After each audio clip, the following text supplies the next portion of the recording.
Welcome to another War Game review from theplayersaid.com. I'm Grant. And I'm Alexander. Today we played Old School Tactical Volume 2, The Western Front. And we also played, and I didn't have the box laid out, but we used one of the scenarios in the Airborne expansion. This just got off Kickstarter, I want to say in October or November of late last year. 2017. Very interesting game. If you've played Old School Tactical Volume 1, you're pretty much going to have the same system. They have upgraded the rulebook. I believe the rulebook is now at version 3.5. But you have a whole bunch of new units. You have the Americans. Remember, OST Volume 1 is the Russians and the Germans on the Eastern Front. So this is the Western Front. So you've got Americans and you've got Germans. And then, like I said, we used one of the Airborne scenarios. And the Airborne are really cool. They're pretty tough, frankly. Yeah. Great defensive value. Cool units. They have great aircraft that can drop them. They do paradrops. Lots of very cool elements. But Old School Tactical is an alternating impulse game. The scenario is going to tell you how many impulse point dice that you're going to roll.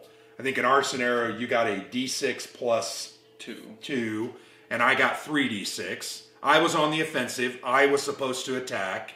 Alexander controlled all the points in the small town, and I was set to assault those and try to take them over, and then we're trying to kill each other. This game is about, it's bloody. It is about contact. It is about exchanging fire. That fire always isn't great. Right, a lot of times or it doesn't feel great. Or it doesn't feel great. It might be great. That way at times. A lot of the times we were firing with, say, 3 to 5 firepower on a unit that had a 6 or 7 defense.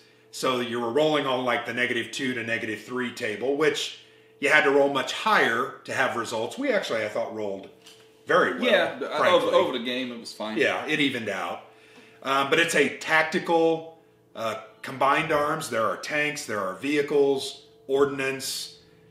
In the scenario, I had a mortar, which I thought was wholly ineffective.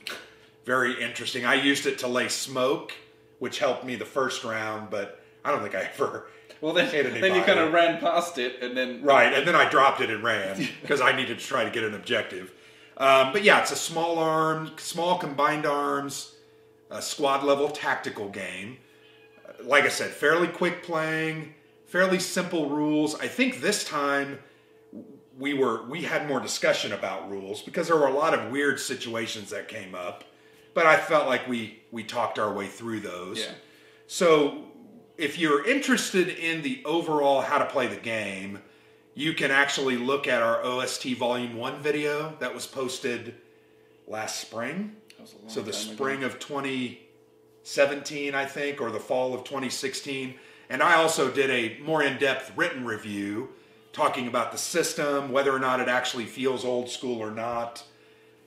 Spoiler alert, I think this does not feel old school. It feels very modern. Lots of really cool elements, but that's fine. It's the old school is more the nostalgia, I think. But anyway, if you want to go into depth on how the game plays, go ahead and check out that video. We'll look at the map a little bit and show you some of the elements that we experienced. But overall, once again, we've played this. We've played its other version, and I don't know that there was a lot different. Once again, paradrop rules and some other elements, but a lot of cool, neat parts. So, Alexander, what do you like about, 1, the OST system, and 2, this expansion specifically? So, yeah, I like the OST system because it's very... And I guess this is kind of more for just impulse-based war games anyway. Mm-hmm. It feels quite... Everything's in flux.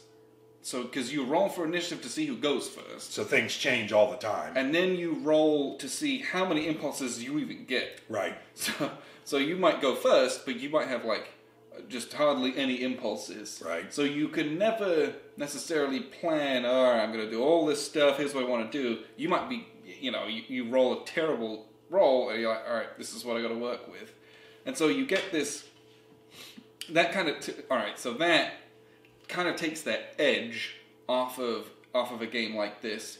Because sometimes in these tactical games, I take them quite seriously, because I'm like, oh, I want to win. And so it gets incredibly tactical and extremely strategic, and like everything means so much.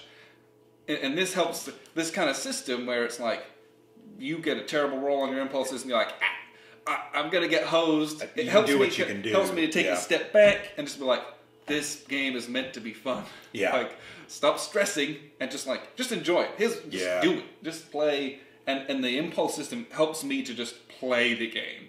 And not because you're not as worried about the win or lose side of it. Yeah.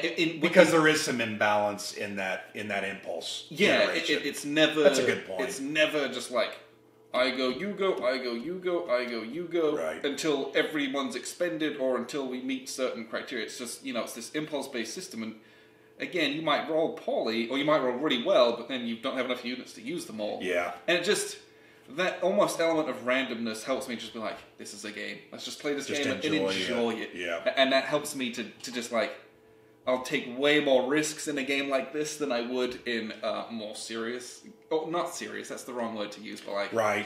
I know what you're saying. In much more like heavy, like grog games where you like, I don't know, tons of stuff. This is just, I'm playing this game, I'm having a blast. That's what I like about this system. Yeah, that I think that's a very good point. So to give an example of what he's talking about, I was rolling 3d6. I think it was the third round.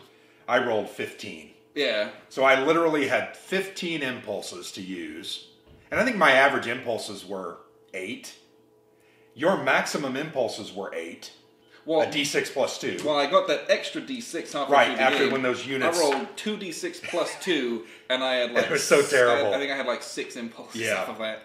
So I had 15 and you had 6. So literally I took 3 times the amount of actions... which equates to 3 times the amount of fire attacks, generally. Yeah, moving, flanking, getting in, taking objectives. So yeah, I fully understand what you're saying because I was on the side of the good roll, and I started to take it less seriously because I'm like, oh, this is turning out to be like a cakewalk. This isn't chess where we're like, where it's like everyone does exactly the same as the opposite. Move, counterpoint. There is that. Like, the sides are balanced and the scenarios are well made. Yeah. Extremely well made. This came down to, I only won by 2 points. Yeah. Like 15 to 13. So it was very close. But, like, I don't get, like, I'm not sweating where I'm like, I'm going to lose now. Yeah, that's a good point. Like, and that's what I like. It's in a tactical game that's enjoyable. Yeah. Some of them I'm like, I get sucked in and I'm like, there's no table talk, so I'm like, I don't want to give away what I'm doing. So sometimes with Combat Commander, which is probably the tactical game we've played the most, we played that 25 times, I feel like, in the last year and a half. That game, I think, gets really serious because... With us, yeah. Because it is so much of that, I'm preparing what I'm doing, and this is just more, you got to go with it. Yeah. And you got to have fun. The luck cards. Yeah. That's an element we talked about. They're very cool. The luck cards, you kind of get to draw one. Sometimes you may have 2. And they're just odd cards that give you a huge advantage. It's just like a one-shot, here's a thing you can do once in the game. What was yours? Mine was an off-board mortar strike. Just like, bang, here's a cluster bomb. I think I saved on all of those. Yeah, I did my gut checks and I was totally fine. I did horribly with it, but it was just like... It was cool. Mine was, I think, use up a unit. Yeah, just it's used. So I started to let you use your units over here, and then I used up the last guy so I could move unimpeded and not worry about getting killed. Yeah. So yeah, that's an element. One thing that I do like about this game in the tactical realm is the crunchiness. There's a lot of calculation in this game. So it's a calculation of your attack power versus your opponent's defensive value. And then there's negatives to roll sometime depending on if there's smoke or if you're shooting across a degrading terrain. If you've moved previously. So I like that because you really got to think it through. But it's also not too crunchy. No, it's not overly crunchy, but it is more crunchy than... Yeah, there's some numbers. I find that actually kind of cool. And you use a couple different combat tables. Yeah. There's a vehicle combat table and an infantry combat table. And I like the combat table. I think it's a good one. Yeah, it's very good. It's neat. Lots of casualties. I actually feel like the casualties are more consistent than anything else, which is great. They're kind of in the middle of the pack. But yeah, that's a great element. Talk about the production. I know we talked a little bit about that. And this came off of Kickstarter, and Flying Pig Games and Mark Holt Walker, he's made a ton of games over the years, but the ones he's put out with Flying Pig have just been so good. So this has a huge map, as you can see, massive. You don't use the whole map. Your scenarios are like, use this little section, and that's kind of we put everything on the map like this. And there's actually little corner marker chits, but we like to do it this way. Yeah, but I have to like see it. So if you can see, we've got these kind of player mats lined up, and this is our little kind of play bit here. Yeah. The player mats, we've got the neoprene ones, which you can. I think it was a Kickstarter upgrade. Extremely nice. Yeah, it's total extra fluff. All the tracks are on the side of the board. Yeah, it's not necessary. But I remember when we played I remember when we played OST the first volume. You kept knocking them. I kept knocking them off. I'm like, okay, Alexander, I have no idea how many points I have. And these are really nice, and I actually like these extra because they help me to cut off the borders. Yeah. Because we were using like play charts and doing that. Because for me, I need to be able to see it. If I've got it open, I'm always moving my guys off the edge, and that's no good. But the maps are beautiful. Yeah. We actually talked about, we are not huge fans of a tactical game that uses just one square part of a map. I would prefer, and actually in the Airborne scenario, they have map cards. Is it? So you can, where did I have those? It's in that big. Yeah, it's the pocket battles. That big. There we go. So we prefer, and like we played 65, and it had these little cards. They're like geomorphic, small maps. So I don't want to bend them, but you just get this is like an 11 by 17 card. And a scenario may only be one of these cards. Yeah. So you just lay that out, or it may say, hey, you're gonna use two of them. I like this better. You can put some plexi over it, and it just seems to be tidier. Intimidating. Yeah. Because this is a much bigger board than your normal game it's huge. Board. It's massive, so you got to make sure you got space for this. 22 by 40 something, give or take. It's huge, by the way. But yeah, the production value is very, very nice. We've got the extra big custom dice there. Yep, these are really, really chunky and cool. Huge. They just sound intimidating when they roll. Counters are fantastic. They have great silhouette of the units. Very big numbers. These are 3/4 inch counters, I think. These aren't 1 inch, right? They're not 1 inch. But they're nice. I also like these unit cards that they've decided to make. So what happens is the loadout, or OOB for the scenario, will say, you have 5 rifles, 2 mortars, etc. You're going to pull out those unit cards, and they actually give you the individual and specific statistics and abilities of those, so you don't have to go diving through the rule book. Like the leaders really outline everything that the leader affects. So it makes that easier. I like those cards. I think that's a nice touch. Yeah, I'd like to see that in other games. I'd like more games to do that. Well, that way you just don't have to refer to the rules every other second. It reminds me, a lot of tactical miniatures games and war games have these kind of things, because you don't have a counter with numbers on it. The counters have all the numbers on it, but these are extra reference, so you don't have to keep flipping through the rule book. So it's a nice touch. I like having those. One other element that I love about this system is the support weapons actually attach to your units, and they enhance the unit's printed firepower, except for the mortar. The mortar's different. Right. But like the light machine gun or the BAR, it adds 1, and it has a specific range that generally is greater than your range. Say in Combat Commander, that isn't always the case. When you take an LMG, it's reducing your unit's firepower, but increasing in exchange for range. So I like that. I think that's something, when we played OST Volume 1, I really liked instantly. Yeah. Because it's different. If I got a big weapon, I want to have a big firepower. I want it to benefit me. That's what I want. That's one thing I like. These counters are great. These airborne units are really amazing. Yeah, they're just... I was looking at those compared to like the Russians from the first volume. So much better. And they're just that defense value and that increased gut check. Yeah. The amount of times in this game where I was the Germans, I'd shoot, I'm like, oh, I'd break a unit, and then the gut check was just like, I had to roll a 6 or higher. Killing the airborne, 2d6. good luck. You have to injure them or kill them outright. Yeah, because the gut check is very, very easy for them to pass. Yeah, they're powerful. Playing those, I took a lot more risks than I normally would. I ran right out in the open from time to time. But that's so cool. You can't normally do that in a tactical game. Like, you can't. But the Airborne were just tough. I mean, they're elite troops. So I enjoyed that a lot. Very cool. We talked a little bit about those charts. I think those are very well done.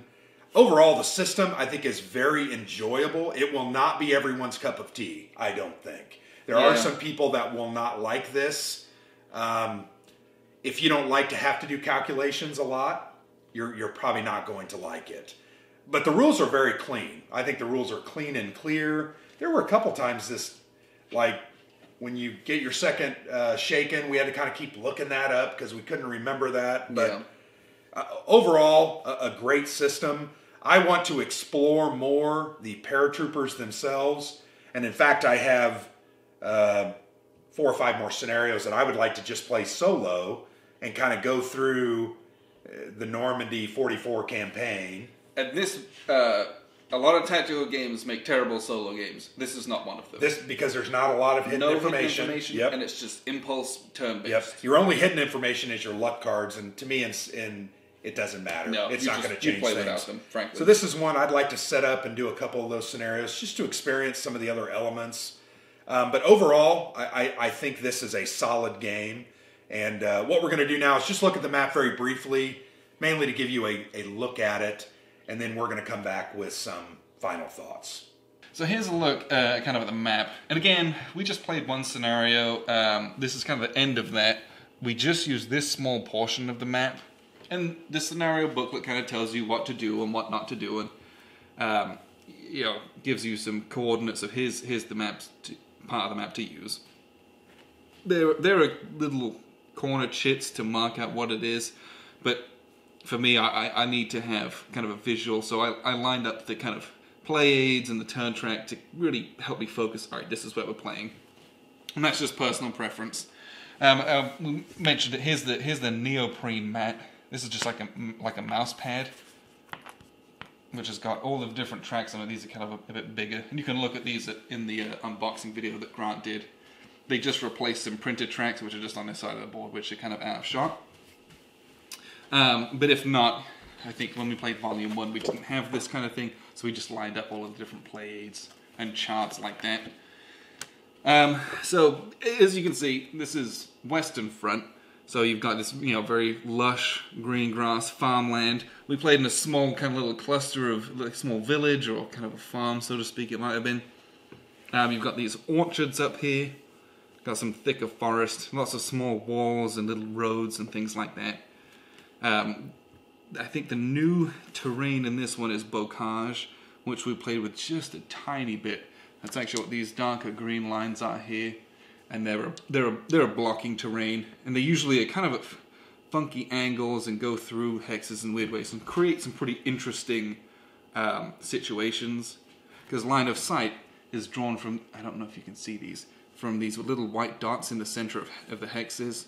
So you can end up very, very close to enemy units, but you can't see them because of that bocage. So it's a very interesting situations kind of arose as part of that. So what we'll do is we'll take just a quick look at some of these stacks. So these are the Airborne Units, and we'll kind of just get these organized here. These are kind of the typical Airborne Units.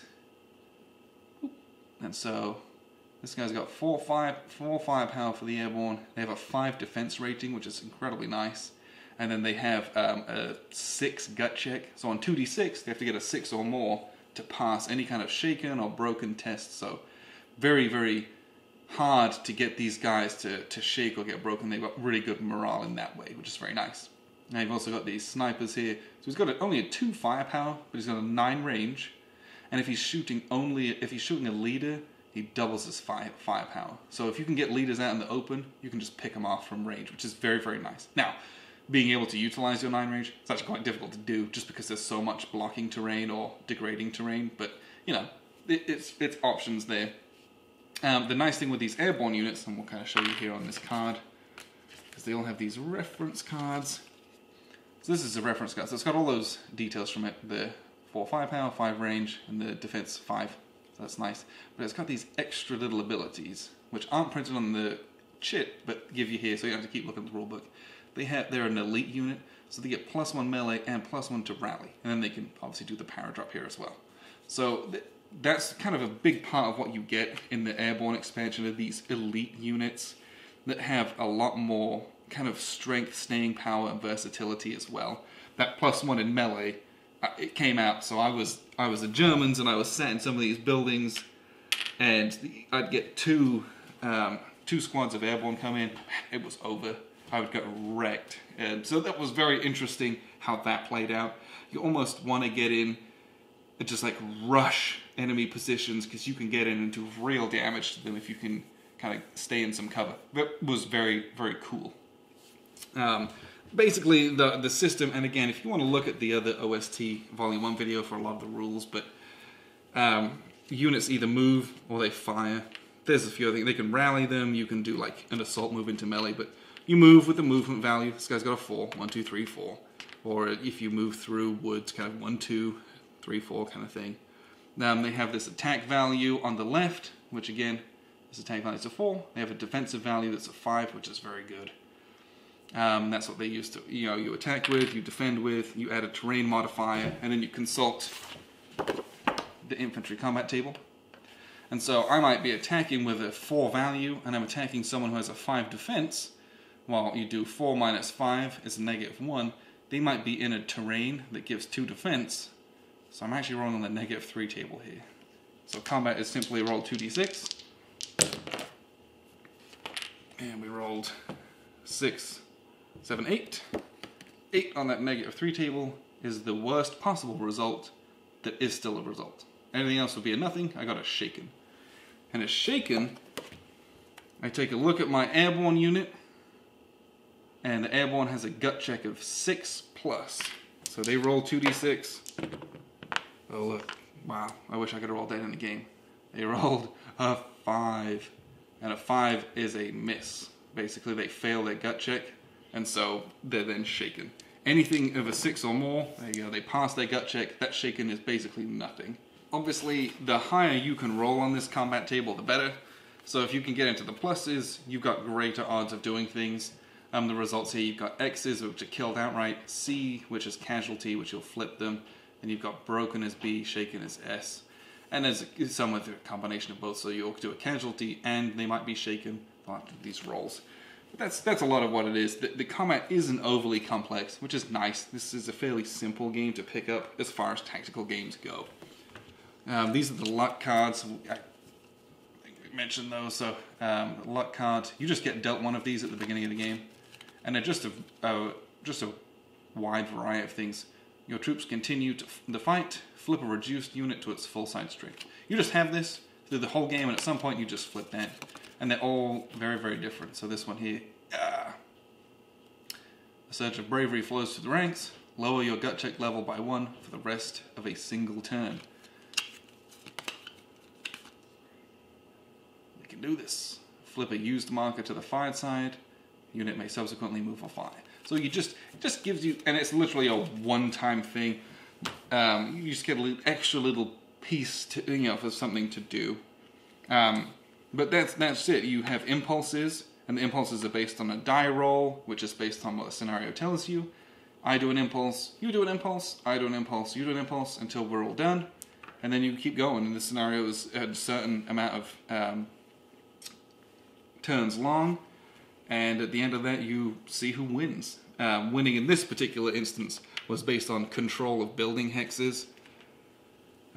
So it ended up as a tie there, so it went kind of to the casualties, and Grant had inflicted, I think, 11 casualties, and I had inflicted only 8 or 9, so he won by a couple points just because we killed more guys.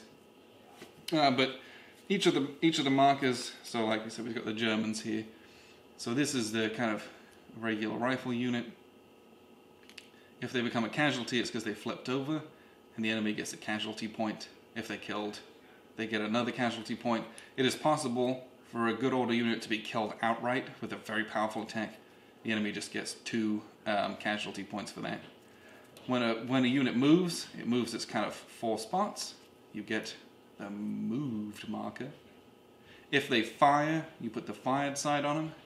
And they can do one other thing. So they could move again, or they could fire again, in which case they become entirely used and can't do anything else.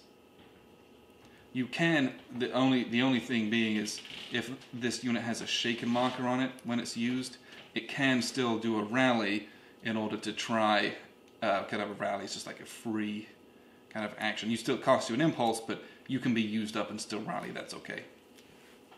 But outside of that, you've got stacks of units, leaders can form fire groups, can move groups together, and it's a very typical tactical game in the sense of what your weapons do and how you use them.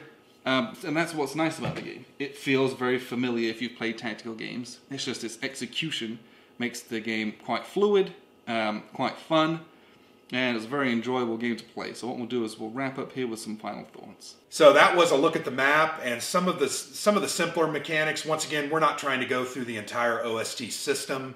This is Volume 2. If you're watching this video, you're most likely familiar with the system already. So Alexander, what are your closing thoughts on both OST Volume 2, the Western Front, and the Airborne expansion? So the Airborne expansion I enjoyed. We didn't see all of it. No. But the units are fun, right? You want to play with Airborne. Yeah. That's half of why we buy these games, right? Is all the D-Day landings, all the Airborne stuff before. It's such a fascinating part of the campaign. So they're fun to play with. You get those really strong units. And it poses some pretty interesting kind of problems for the Germans, because you have to try and gun down and really gun down these very strong units. It's almost an all or nothing with them, because they can very easily remove their kind of shaken or broken markers. Frankly, you did a very good job of that. I thought you did a great job of forming fire groups. Yeah. And we're bringing 8, 9, 10 firepower to bear on me pretty regular. Yeah. And that was good. But yeah, having But with a 6 defense and a gut check of 6, I was able to shrug off a lot of those wounds, which was awesome. Yeah. It was very thematic, very, very Hollywood-like. I felt like I was running through the streets diving and jumping, which was cool. And with that said, I don't feel like the game is necessarily very Hollywood. I actually think there's a lot of realism in it. Yeah. Because we do a lot of calculations of okay, I'm going through some degrading terrain, you're in a defensive thing, I moved, I've got a negative on my roll. There's a lot of realism, and I felt like the attacks that we did, it ended up being fairly realistic. I'm trying to machine gun you in a building through an orchard after I've just run 500 yards. And panting. Yeah. I'm going to figure out on this table. And I like that about this. I think it does a good job of conveying the actual real-time tactical situation your guys are in into that combat table. I guess what my comment was, because of that stat that I had, I felt like I just ran out the open. No, yeah. And the reality is airborne troops don't necessarily run out the open. No, but they can be much more brazen. You moved into melee quite a lot early on, and I'm I'm not ready for that yet. Yeah, we had, 3 melee, I think, in the first 3 rounds. Slaughtered my Germans. Yeah. It's funny. Yeah, melee's great, too. That's one of our favorite parts of any of these tactical games. Melee always seems to turn out to be very, very tense and very, I hate to use the word fun. That's one of my... I'm looking to get in those opportunities. I love exploring how different games implement melee. And what that looks like and how it resolves. Because it's usually incredibly violent. You might have moved a bunch of guys in and no one's coming out. And I just think it's just fun to see how someone implements that mechanically. Yeah. One of the other elements that we didn't talk a lot about, snipers. I had 2 snipers. Man, I struggled to use them because 2 degrading terrain, block line of sight. So it was very hard for me to line those guys up to get a good shot. But I actually enjoyed trying to figure out how to do that. Yeah. And also their rolls weren't really great. They had a 2 to a 4 firepower depending on whether they were targeting a leader. And I didn't hit very often. I did kill 1 leader. Yeah, and with those you're really trying to pick off leaders. That's really what they're there That's what it's for. So that was interesting. We didn't really talk a lot about that, but another interesting element in the Airborne expansion that I enjoyed. I think in final, I would say I enjoy the old school tactical system. I think generally it is very fast. I think it's very furious. And I think overall it has a real feel of realism. Yeah. I compare it a lot to Lock and Load Tactical. Yes. I feel like they're very similar. Different. They give you a similar similar type of feel. Yeah, they're Yes. mechanically quite different, but yes. Yeah. So that's our thoughts on Old School Tactical Volume 2, The Western Front. I've been Grant And I'm Alexander. with theplayersaid.com. Thank you.